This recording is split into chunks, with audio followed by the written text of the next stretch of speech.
Chers amis, bonjour. Quand on commence le golf, hélas, on n'a pas le swing parfait tout de suite, on a un swing avec des défauts. Un des grands principes fondamentaux du swing de golf, c'est que quand on est au golf, on acquiert automatiquement 2 ou 3 défauts principaux qui sont capables de revenir n'importe quand sur un parcours, sur le practice, mais qui sont ancrés à vie. Dans cette vidéo, je vais vous montrer comment non pas les identifier, mais comment surtout identifier ce genre de défaut que vous êtes capable de faire sur le parcours qui vient d'un seul coup, et comment réussir non pas à le corriger, mais à comment l'éliminer temporairement pour que revienne le bon swing. En tout premier lieu, vous devez, avec un professeur de golf, et non pas avec vous-même, puisque nous sommes nous-mêmes le pire professeur de golf qui existe pour nous.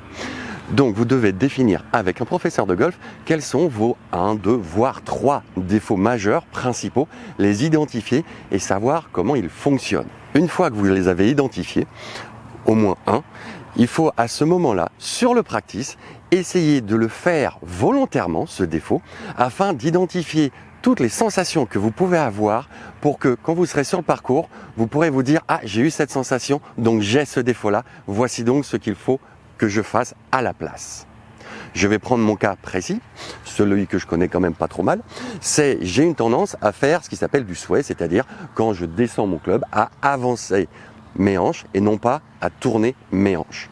Donc, pour l'identifier, volontairement, je vais générer du sway sur plusieurs balles.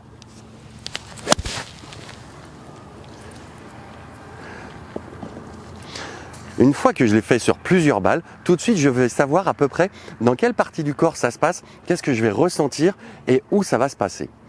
Maintenant, le truc, ça n'est pas de se dire il faut que j'arrête de faire du sway, il faut que je le remplace par quelque chose d'autre. Comme vous me connaissez un peu mes vidéos, le cerveau ne tolère ni le vide ni la négation. Donc quand on dit au cerveau il ne faut pas faire quelque chose, il va se lancer dedans parce que c'est de la négation et vous ne mettez pas d'informations à la place de celle que vous essayez d'enlever. Donc ce qu'il faut essayer de faire, dans mon cas, c'est se dire voilà, ma fesse gauche va partir derrière. Je cherche cette sensation-là. Là, je vais essayer de générer un mouvement, donc ce sway-là n'existera plus. Je vais juste essayer de sortir ma hanche dans mon dos.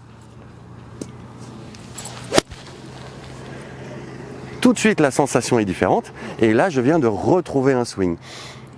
À peu près, pas trop mauvais si possible.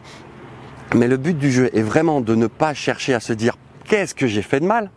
mais se dire « où est-ce que ça s'est passé ? C'est quelle est ma sensation que j'ai eue ? Est-ce que j'ai été capable de la définir ? Et par rapport à la sensation d'un bon swing de golf, justement essayer de la remplacer par cette sensation-là, la plus agréable possible. Donc n'essayez pas de modifier votre swing sur le terrain, essayez juste d'acquérir ou de réacquérir le swing que vous êtes capable de faire en bien sur le terrain. Sur ce, amusez-vous bien et entraînez-vous bien.